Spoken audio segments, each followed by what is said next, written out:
All right, all you amazing humans out there, happy Wednesday. We got a super special one today. You guys have all met him, but Kellen Hall is just an outstanding human who's sharing such wonderful energy across the world. And, unfortunately, we all do these live interviews to just, share that inspiration and motivation, positivity, and in a time that's challenging in our world. And this one's going to be a little unique because we're going to kind of go in depth on uh, there's been a few hurricanes that have done some damage, and plenty of families out there in need, and we just want to kind of shine some light on this in a really powerful way to just present to the world that, like, it's so important to live in the moments and to be grateful for your family and friends and all these things that we take for granted a lot of times, that we get so focused on work, or we get so focused on maybe not the highest priority in life. And so we're privileged to have Kellen, who just went through a gnarly hurricane. We had two, obviously, Ian and Nicole, that smoked West Coast and East Coast. And these are natural disasters in life that hit hard for sure. But Kellen was in the, middle of it, and he can shine some light on community and people getting together and rebuilding in Sanibel. We'll let Kellen well, first off, Kellen, we love you. Thank you for being on and sharing this. I Morning, know it's guys. really, really hard thing to kind of share when you have your total everything just get demolished. I think that's Yeah. really hard, but Yep. I think it's powerful, because I think a lot of times in life we don't realize how something is so special until you lose it, or lose somebody, or they pass away, or whatever it may be. And sometimes we got to spin that reality check in life and realize that, like, check yourself every day so that you are grateful for the little things. And Yeah. so anyhow, let's dive into it. Kellen, thank you for being on.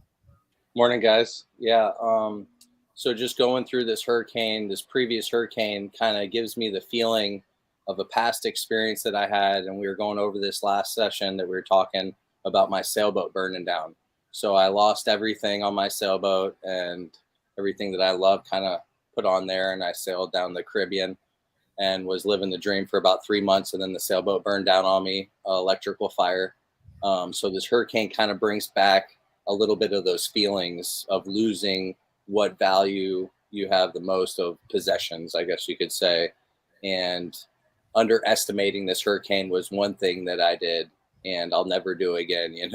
So you definitely don't want to underestimate a hurricane in the future. If it's coming for you, or even if it's coming north or south, be prepared.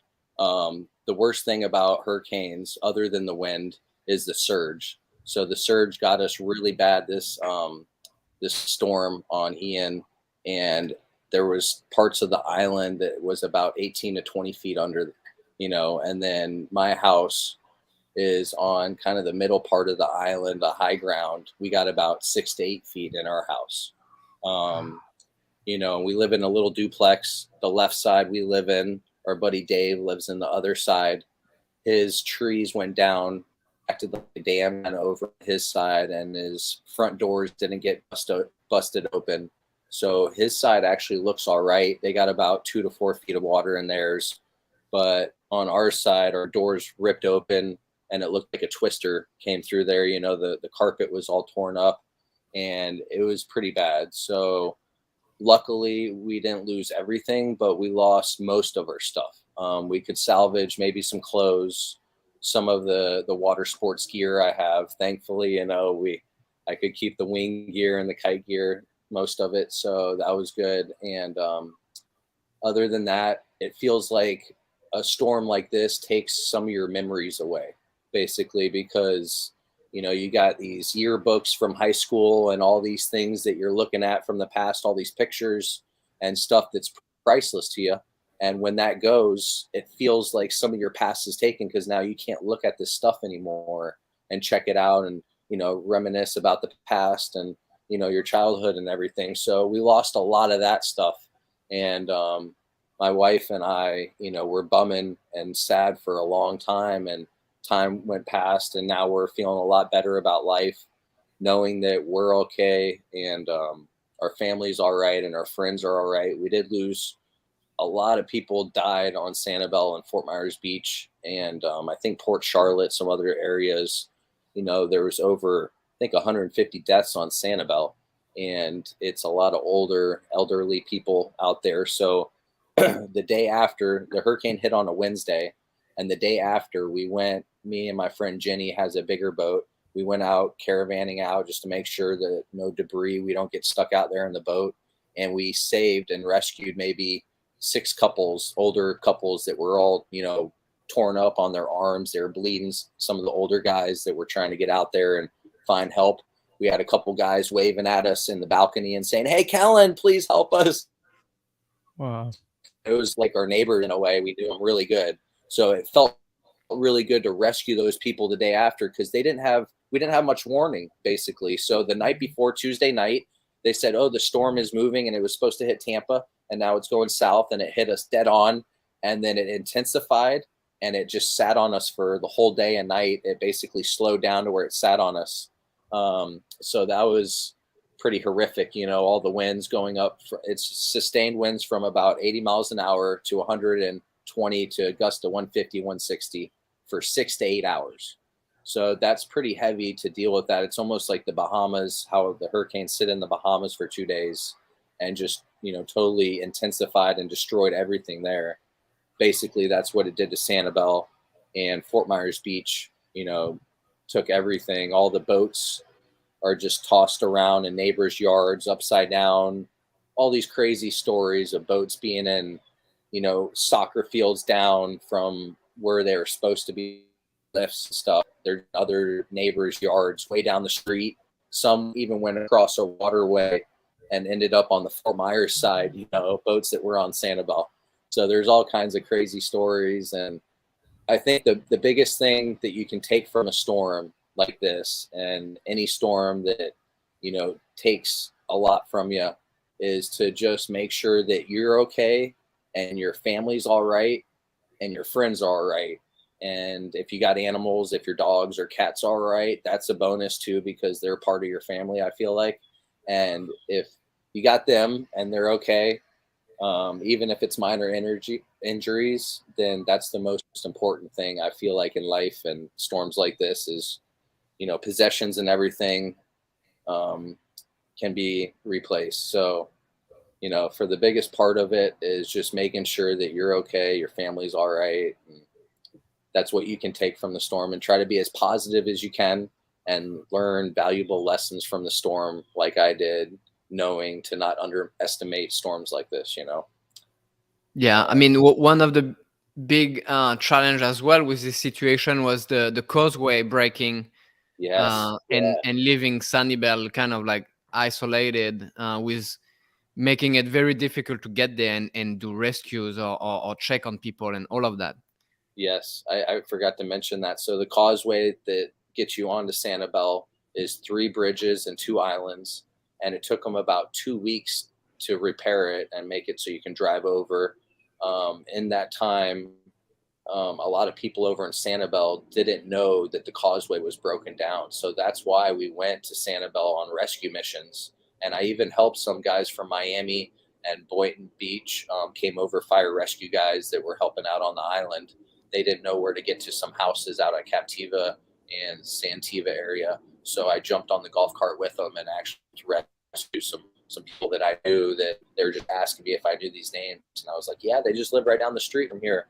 But they didn't know how to get there. So it was cool to help out and rescue, the people that were suffering out there. Because some people that we tried to rescue stayed on the island for a week or two afterwards. And then maybe a week or two, we came back to them and said, "Hey, do you want to get off the island now?" And they said, "Yeah, we're ready to get off." They're living without water and electricity, and it was pretty bad out there. They couldn't get any food. They're living off canned food a lot. So they were ready to get off, and it felt good to get them off, because we were trying to convince them to get them off at the beginning, but they didn't realize that the causeway was busted.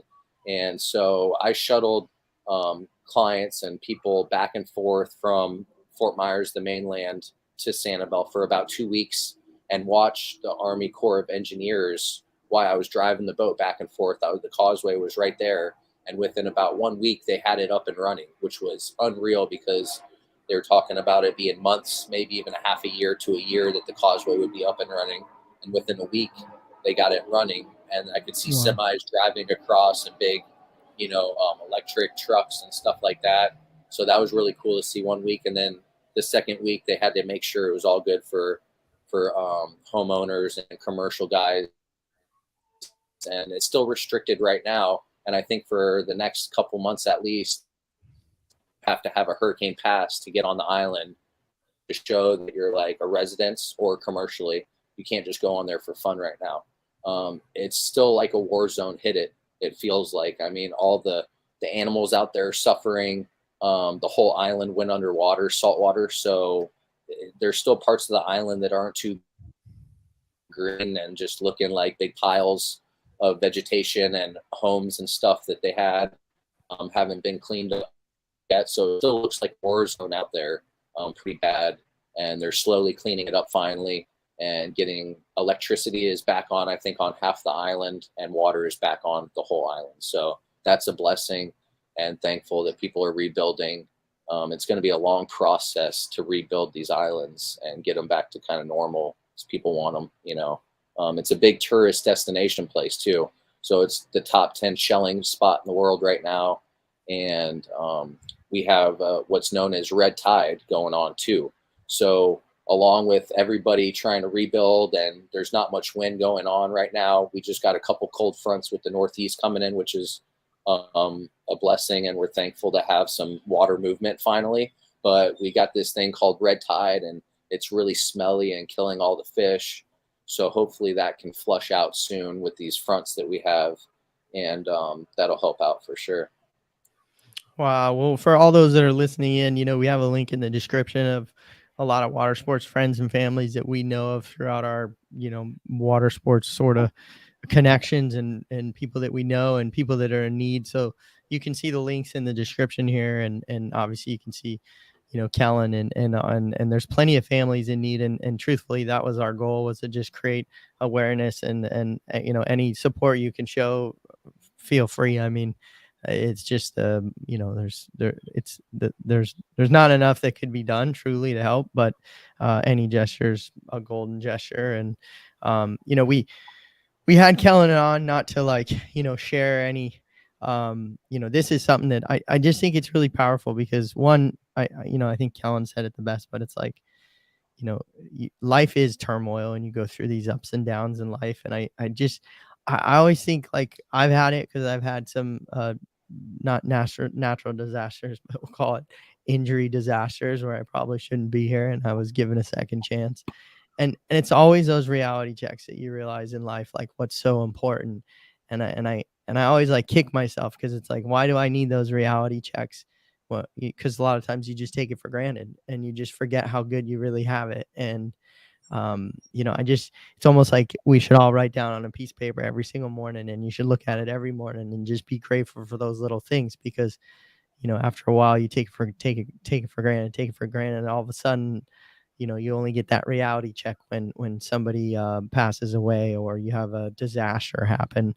And I just feel like it's one of those things that, like, I mean, I say it because I feel it, and then, obviously my heart goes out to all those families, and you and your family, Kellen, and all your, loved ones and friends that all were, rocked over there. And, we have dear friends in Naples and Fort Myers, and people that work in the water sports industry that were just, annihilated because of these natural disaster.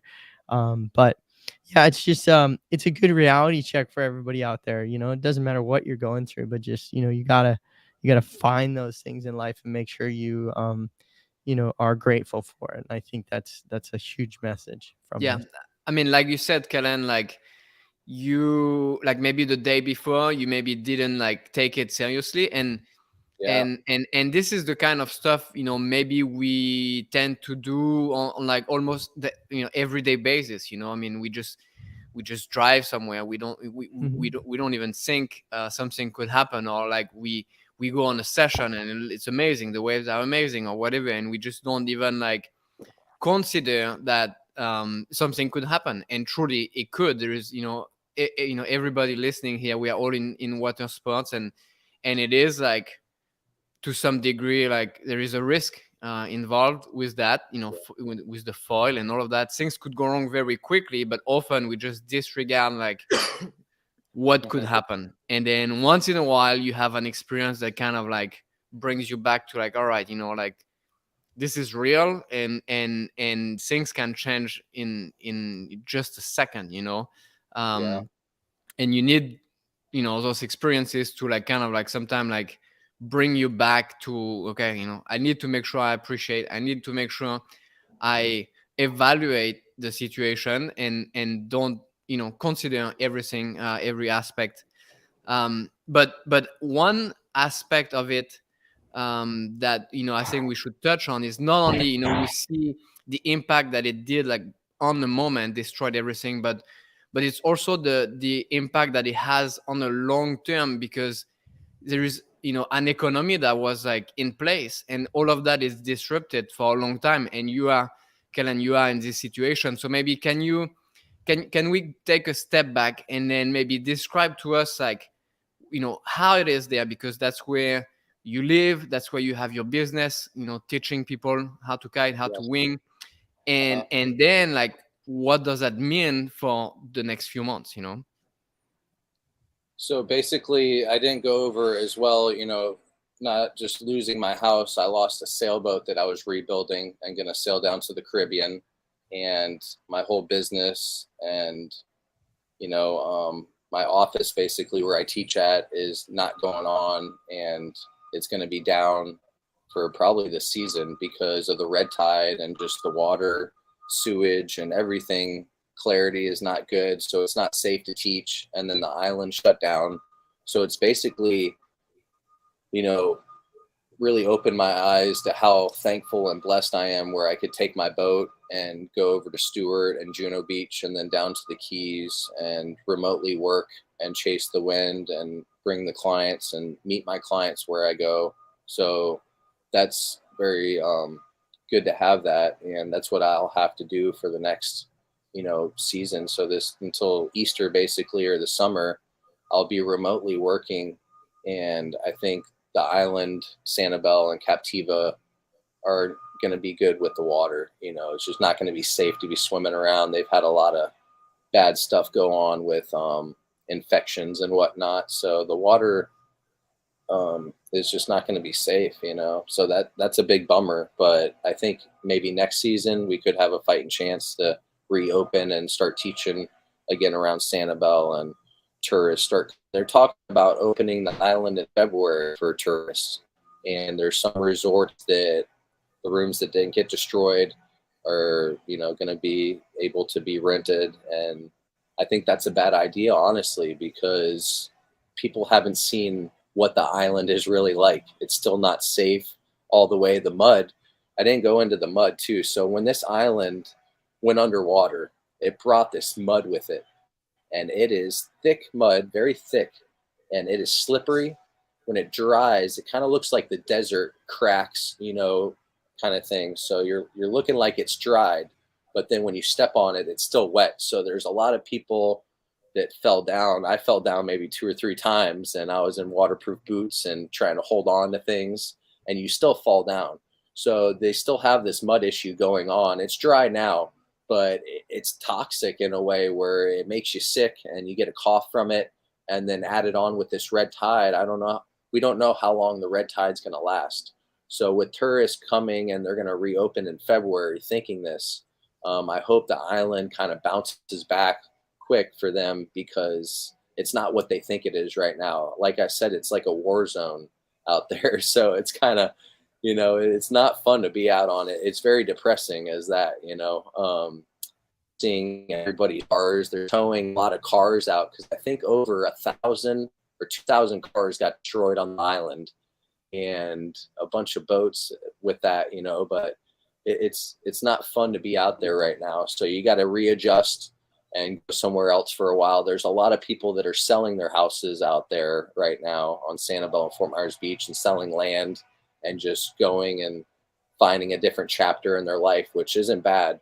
But the people that are sticking with it and going to help rebuild. They're doing the best they can do right now, and the island is rebuilding as quick as it can. So that's one good thing, but it will take a lot of time to do that. And just knowing that, I go back to what the biggest message is from this is just being thankful to be alive and knowing that you can get up and walk around and go do what you want to and go have cool adventures and stuff like that. That's the coolest part about this whole thing. What it's taught me, helped me grow in this part of life and this chapter in my life, is to know that I'm good and I can still go to these places and experience everything that I want to. My dream is still alive, and that's the coolest part to me. So I'm still very happy, with everything that's going on, and it's made me even more thankful than I was before.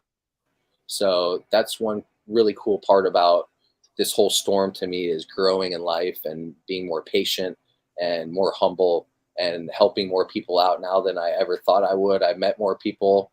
So, just it's cool to open up that book and know that you have a bigger book kind of thing, and it's grown in a right way. So I don't know if that answered it, Gwen. It's incredible, your outlook, Kellen. And going back on to just a second ago what we were talking about, I look at like Mark Healy and Kai Lenny and all these guys, and Yeah. I just wanted to speak about, they go and they do these courses. You see it, where they work on breath holds and saving people and rescue and CPR and all these things when they're doing their activities.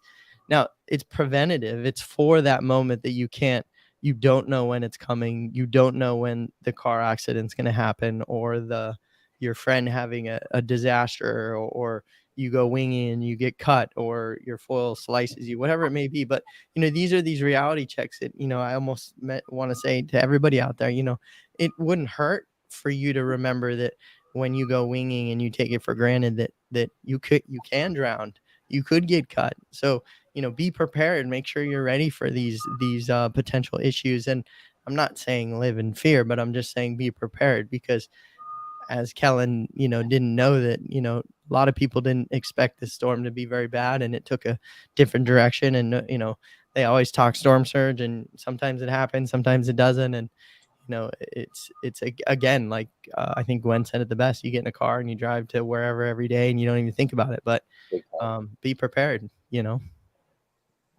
Yeah. Kellen, maybe like, people listening, like, let's bring a bit of like positivity here, and like, Yeah. The place where you are in Sanibel is amazing for riding. Can you like describe a bit of like how it is? So like hopefully some of you guys listening out there will want to come visit once it's back and running, because it is a truly amazing place. And I think we should bring a bit of that, not only like talk about how messed up it is right now, but how amazing it will be again. Yeah.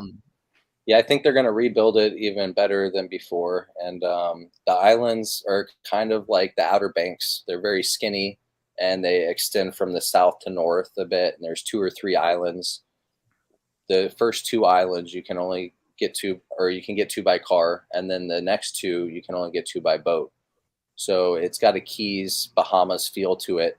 And the food is fantastic. If you guys like good food, seafood, really any kind of food, but we have really fresh seafood out there and tons of good restaurants. The vibes are really cool. You're driving around in golf carts and stuff. So they rent golf carts out there on the island, and it's got a beachy vibe, a cool family. Shelling, it's big for shelling, and just the beaches are big and white sand, really cool spot. So I suggest you go visit it once it gets rebuilt and it's back to normal.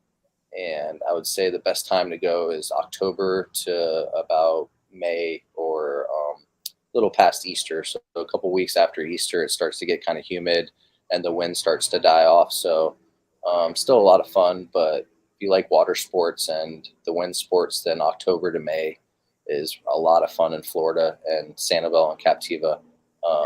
You have really good 2 different spots. So you could be riding in the waves, and then you can go ride in the flat water. Very easy, just like the Outer Banks kind of. It's really easy to go from one side to the other. and you get the best of both worlds. So you could ride flat water for a little bit, and then you could go hit some waves if there's waves going on that day. So you get a little bit of the best of both worlds there for riding too. And you can ride all wind conditions too, correct? Yes, yeah, that's the cool part about these islands. And a lot of people from the mainland actually have to come out to the island, and Naples and Marco when it blows to the east, dominantly northeast, but anything out of the east kind of is offshore inland. So you got to come out there, and it gets kind of busy, and you get a lot of cool people riding. Anywhere from Tampa down to Naples, they come. So really cool stuff. And in terms of like sport specific, like kiting and winging, like what are like the good like special spots? Let's say like maybe a lot of people listening here are like into winging. Do Yeah. you guys have flat water? You have waves? Like is it deep enough everywhere, or is there like limitations? Yeah, so the east side of Sanibel has a lot of sandbars that extend out kind of far, but plenty deep enough to go winging, depending on the tide. So you kind of want a higher tide, and then the rest of the island is plenty deep enough and amazing downwinders. So you usually go when we get the northwest winds, we can do these downwinders from Captiva to Sanibel, maybe 5-6 miles if you want, or 1 or 2 miles, whatever you're feeling. And the waves are just magical, and you could do big downwinders in the waves. And then, like I said, you can stay in the flat water as much as you want. So in the Pine Island Sound or the Bayside is awesome flat water, plenty deep enough, and then you get these big sandbars that get exposed, and then it's deep on the backside of those. So you can be winging in flat water if you want, or winging in the waves. We'll do both in one day too. That's what we do a lot, so that's the cool part about it. Yeah. It's amazing to me that, you said within a week they got sort of the causeway back up and running and stuff. And Yeah. you think of that, and then you think, they're going to try to reopen in February, and you just look at like the power of how many people get together and the power of people making things happen. It's pretty wild to think that, a natural disaster, you see all the videos of just everything's flat and there's no houses, and all of a sudden it's like that amount of people and all those obviously machines and corporations come in, and they just can change it and make it, fix it or make it better, or and it's always that upgrade because it's newer, fresh, cleaned out. Yeah. And there's no question saying about Captiva, Fort Myers, Naples, all these places are going to be back rocking and rolling, and it's same with Daytona and all these places that got hit recently. But yeah, it's just it's our heart goes out to everybody, but good reminder for everybody. And that was kind of the big point here, is one to say we're happy Kellen's all right here, and also to just say we can't take these places for granted. So remember, when you travel and you go winging and you go enjoy these places, enjoy that moment, because that place may not look the same when you come back in 5 years or 10 years, or who knows, your vacation with your family. So Yeah. Obviously. And the other thing I was going to say too is that we just had another hurricane hit us, and it was just a Category 1, and it wasn't even a hurricane all the way until it got to Florida past the Bahamas, and then they made it a Category 1. And I went over and stayed with my buddy Craig over in the Manatee Pocket in Stewart just to help him out, because that's where I stay when I go over. And he's got big boats out there on his dock, and we had to tie them all down. And even though it was only a Category 1, the surge still came up. And that's what I'm talking about on the storms, is the surge came up 3 or 4 feet. And all of a sudden, his house is almost going under, and all these houses around him are going under. And even if it just goes under a foot, you're still looking at ripping all the drywall out, and a lot of stuff gets destroyed all of a sudden. So big thing about these storms you got to know is the surge. And luckily they had only 2 or 3 feet, or maybe 4 at the most. But we had about 18 to 20 foot of surge. So it's all depending on that storm and the surge, really. I think a lot of these houses and the trees and vegetation can handle the wind mostly until it gets over 150 maybe, or 120. That's pretty crazy wind. But for the most part, you guys got to worry about the surge and the future storms if you're in Florida, especially, or any of the outer extension islands, barrier islands definitely can get you good. So I mean, the thing is, like, the two of you have been living in Florida for a while. I'm like fairly new to Florida, so I don't know. I don't take it like lightly when I hear a hurricane because it's new to me. I'm just like, oh no, I've seen like so many. Whatever. So for you, like, you've seen, many like storms, hurricane come Yeah. through. And so how do you assess, like how do you is there a way to know like this one is going to be bad? I mean, obviously you didn't plan that this one would be bad, so like how is the normal way to like react to this? I think the most valuable thing is just don't underestimate it. That's what I learned. I mean, maybe you have to go through one of these storms to actually know to not underestimate it, even if it's not coming for you. It can turn and then hit you. But like Yeah. Dan said, just do a little. Yeah, I think I think, Glenn, that question is $1 million question, right? We have all this technology in our world today and all these incredibly smart humans in the Weather Channel and scientists and satellites and all these things, and these storms are still unpredictable, right? So like, they say it's going to go here, go there, do this, and the storm surge could be this, could be that. All I would say is I think Kellen said it perfectly, and that's you kind of got to be prepared for the worst because it could be okay, and we all hope for it to be the good storm that rolled through with the least amount of destruction. But man, when they're bad, and you don't want to be there for sure. I mean, anybody that's ever rode one out or rode through it, the one that's bad, that happens to be the bad one that they go through, they like, I'll never do that again for sure. Nope. Like that's Full on. usually the story that happens. It's, oh yeah, I made it through a few, they weren't so bad, it's not a big deal, it's not a big deal. But when the bad one happens, they won't ever do it again for sure. So it's Yeah. And it's I talked to guys that were in $2 to $5 million houses, and they were up on the third floor, and they'll never do it again. And they were, so yeah, Damien's spot on that for sure. it's just, it's risk reward, right? Like, what, I don't know. Kellen said it the best. It's your family and friends is the most important. The value of you being alive, and not the stuff, the gear, the for sure it's stuff, but it's that's, you can take the value of your lives, and you have enough time in our world to say, okay, it's gonna be somewhere in this area, the Florida. We can at least go over here and be more than safe, more better off safe potentially. Yeah. And there's enough time to do that if chosen. And that's a choice in life that you can make or not make. Kellen, what did you know about this storm like the day before? Like The day before on Tuesday, so the storm hit on Wednesday, and Tuesday it was going towards Tampa, and I was on my sailboat. I was rebuilding a 37-foot Pearson in 1968, and I was on the sailboat in the mangroves. We moved it over to a spot in the mangroves that it's the most protected. I threw 6 anchors out, and I tied 2 lines.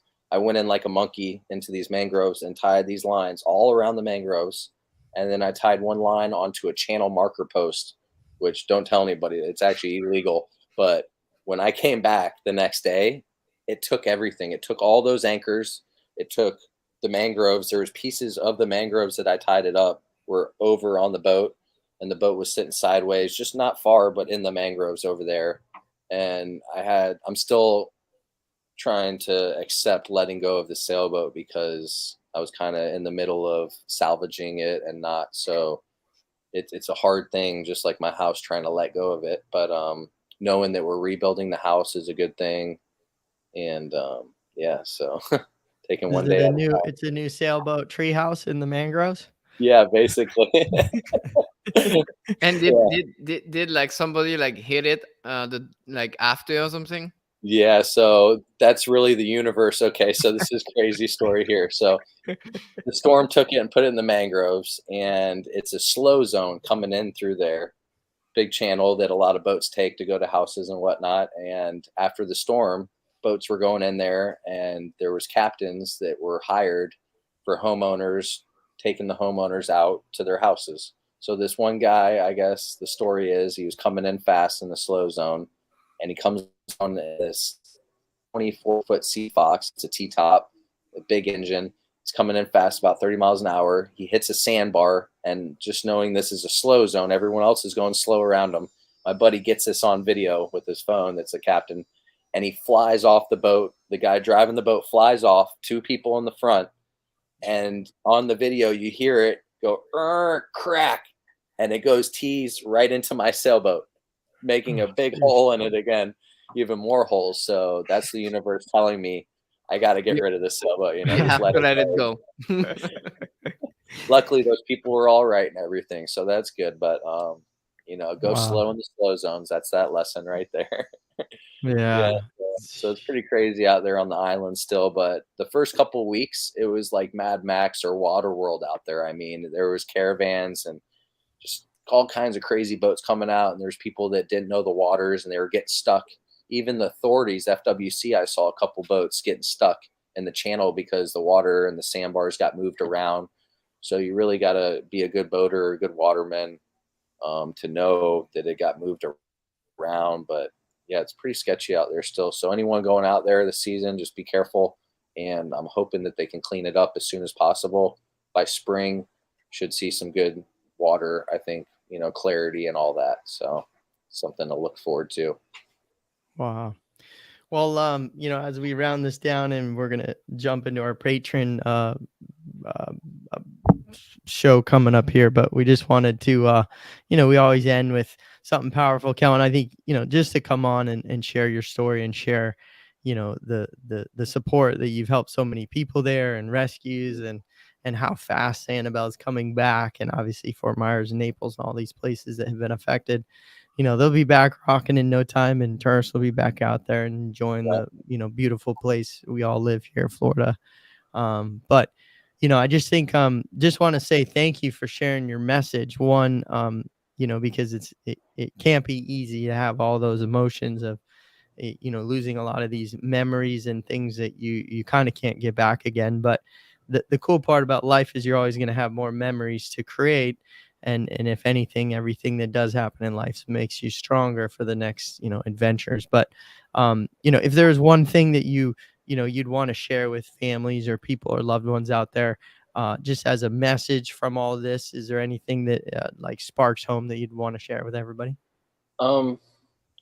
Just be thankful for life and get out there and do either your passion and go have fun doing your passion, or go have some fun, because that was the best thing for me. It took about 3 or 4 weeks for me to get situated with everything. And then I drove over and met Gwen at Fort Pierce, and I had the best day of my life ever. I landed some backflips and Gwen got me stoked again.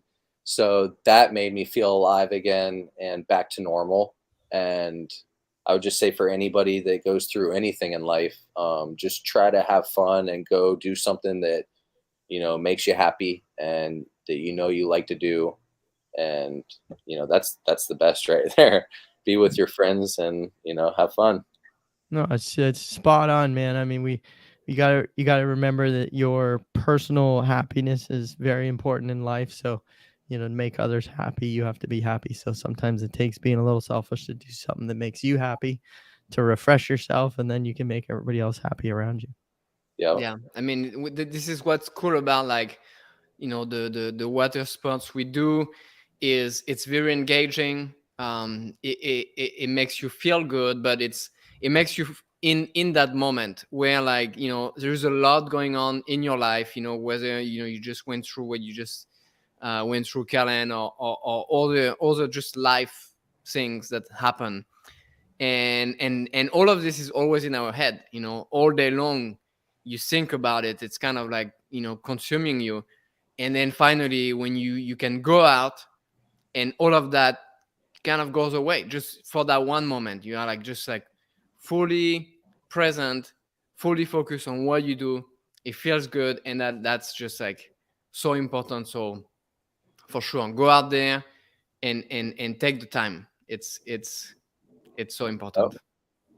I agree. Yeah, no, spot on. And for everybody listening, look, we thank you guys. We love you guys. We hope this is a little bit of a different spin, but a very powerful message. And, there's links in the description to support a bunch of families that they've been coming at us, and we just list them up, and we just want to give any bit of support we can. And we can support Kellen and his family rebuilding everything. And, Yeah, we just wanted to share that message on this beautiful Wednesday. And Kellen, you're a gem, and can't thank you more for all the help, all those people over there, and the help that you're still doing, and to Yeah, share this thanks for all the message. support. And Gwen's been supporting me a lot too, and it's just been a really big blessing with everybody supporting us and being able to get through this with support. You know, it helps a lot. So thank you to everybody that's been helping us, and thanks Damien for having me on, and Gwen.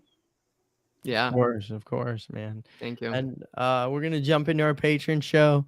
Yeah, we just everybody out there, be grateful. Don't take life for granted. Get out there and live. And until next time, we love you guys, and thank you. See you guys next week. Yeah, later guys.